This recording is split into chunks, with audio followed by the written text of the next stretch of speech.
अस्सलाम वालेकुम एवरीवन, कैसे हैं आप सब। आज हम बात करने वाले हैं टाइप्स ऑफ पावर के बारे में। आपने बहुत सारे लोगों को देखा होगा जो अपना पावर शो कर रहे होते हैं, जो अपनी अथॉरिटी शो कर रहे होते हैं और ये बताना चाहते हैं कि वो दूसरे लोगों से अलग हैं, उनसे बेहतर हैं या तो फिर उनसे थोड़ा सा ऊपर हैं।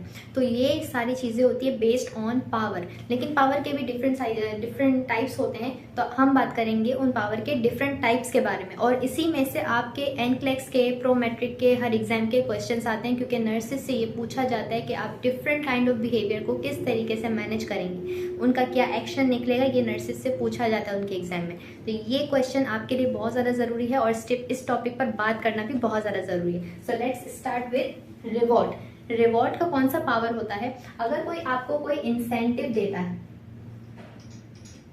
इंसेंटिव जैसे कि आपके जो एचआर हैं, आपके मैनेजर हैं, उनके थ्रू आपकी सारी बातें चल रही होती कि मेरी कितनी सैलरी बननी चाहिए या मेरे कितने वेजेस बढ़ने चाहिए, इंक्रीमेंट कितनी होनी चाहिए, ये सारा उनका डिपार्टमेंट होता है। तो वो उनकी तरफ से आपको एक तरह से इंसेंटिव मिल रहा होता है आपकी मैनेजमेंट टीम की तरफ से। तो उनका जो पावर होगा वो रिवॉर्डिंग पावर होगा। देन नेक्स्ट है कोएलिसिव। इसमें आप ये देखते हैं कि पनिशमेंट मिलती है।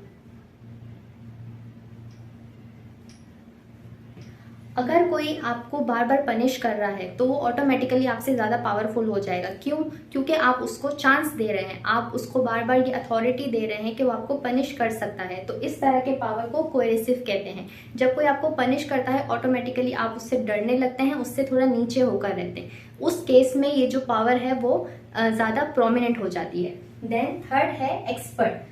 एक्सपर्ट में क्या होता है? अगर किसी के पास बहुत ज़्यादा नॉलेज होती है, इंफॉर्मेशन होती है, उसके पास स्किल्स होती हैं, क्योंकि अब जाहिर सी बात है हर कंपनी में कोई ना कोई ऐसा बंदा ज़रूर होता है जो पिछले 10 सालों से काम करता है, 15 सालों से काम करता है। तो चाहे उसके पास कोई पोजीशन हो या ना हो, कोई पोस्ट हो या ना हो, उसके पास एक्सपर्टीज है। एक्सपर्टीज उसको कहते हैं, उसके पास स्किल्स हैं, उसकी बेस पर वो एक्सपर्ट पावर शो करता है। आप अगर किसी सीनियर के साथ काम करेंगे, आपके पास इंफॉर्मेशन नहीं होगी, आपके पास एक्सपीरियंस नहीं होगा, तो भी आपको उनकी बात माननी होगी, चाहे आपकी पोजीशन उनकी पोजीशन से बड़ी ही क्यों ना हो। ठीक है। देन नेक्स्ट है हमारे पास लेजिटिमेट।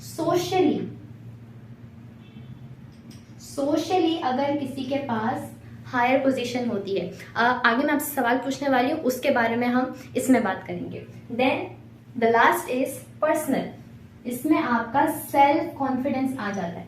फॉर एग्जाम्पल, अगर कोई इंस्टाग्राम देख रहा है बहुत ज़्यादा, कोई उस पर न्यूज़ सुन रहा है, कोई टिकटॉक देख रहा है, कोई यूट्यूब देख रहा है, उसके पास बहुत सारी नॉलेज है, इसकी वजह से उसको ऐसा लगता है कि वो बहुत ज़्यादा कॉन्फिडेंट फील करता है। और सामने अगर वो किसी से बात कर रहा है किसी भी टॉपिक के बारे में, तो उसको ऐसा लगता है कि उसके पास बहुत ज़्यादा नॉलेज है।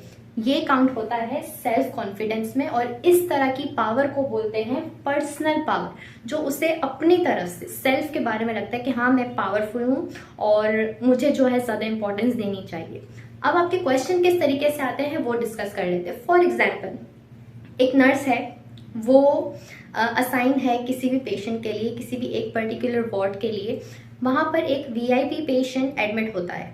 वीआईपी पेशेंट कहता है कि मेरा जो केयर प्लान है वो इस तरीके से होना चाहिए, जैसा मैं बता रहा हूँ वैसा होना चाहिए। अब नर्स उस पर किस तरीके से रिएक्ट करती है, उसको एक्सेप्ट करती है या नहीं करती है, उसको क्लिनिकली जज करती है या नहीं करती है, उसकी ट्रीटमेंट को सही तरीके से अकॉर्डिंगली चेक करती है या नहीं करती, कि इस पेशेंट की कंडीशन के हिसाब से सही है या नहीं है, वो एक अलग बात है।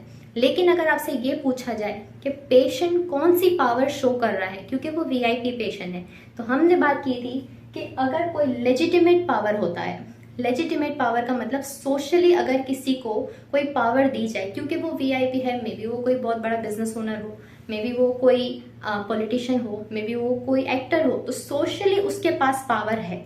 इस पावर को लेजिटिमेट पावर कहते हैं। आपके कॉन्सेप्ट्स क्लियर होना बहुत ज़्यादा ज़रूरी है। आपके पास क्वेश्चंस एग्जाम में इसी तरीके से आते हैं, आपको सिनेरियो दे दिया जाता है और फिर आपसे पूछा जाता है कि इनमें से बताइए कि कौन सा पावर है, या इनमें से बताइए कि कौन सा बिहेवियर है जो पेशेंट शो कर रहा है। तो अगर आपके कॉन्सेप्ट्स क्लियर होंगे, आपको पता होंगी कौन सी चीज़ की क्या डेफिनेशन है, तो आप इजीली अपने क्वेश्चन का जवाब दे सकते हैं।